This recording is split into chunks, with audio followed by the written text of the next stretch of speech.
So we're going to make another quick little video, and this is an update of the progress on the Eezion. Since the last video, we've been stripping out the front of the vehicle.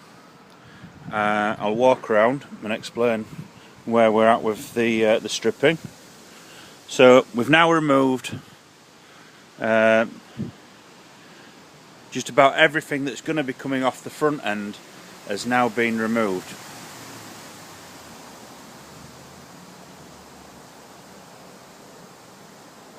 The only things left to remove from the front of the chassis is a steering relay box here.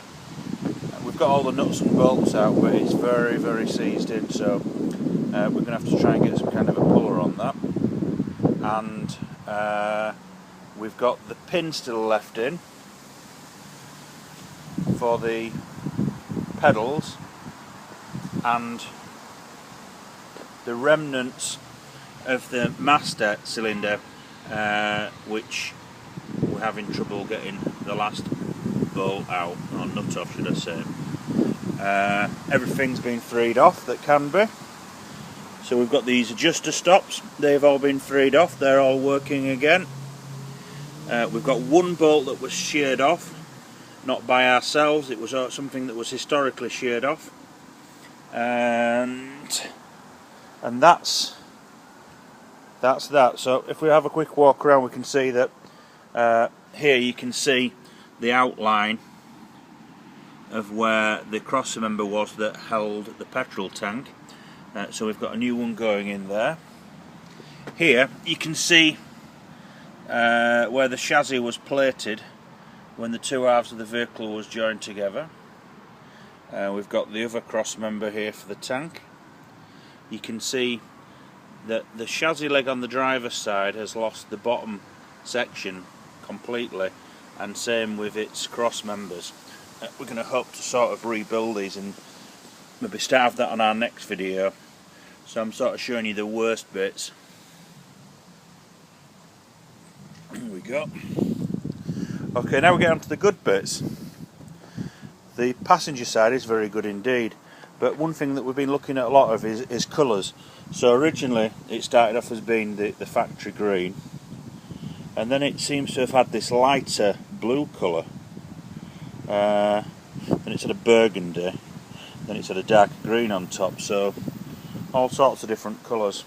But the paint work on the end of the chassis legs not so clever, but then going back from there, not so much on the outside, but on the inside where it was oily, we've substantially got all the original paint still on the chassis. Just give that a knock. It's very solid, and you can see here on this side the plate where it's been welded on, bit crude, bit agricultural welding, but certainly it's grabbed, and that's the plate where they've joined it. Very oily back here, but same again on this cross member.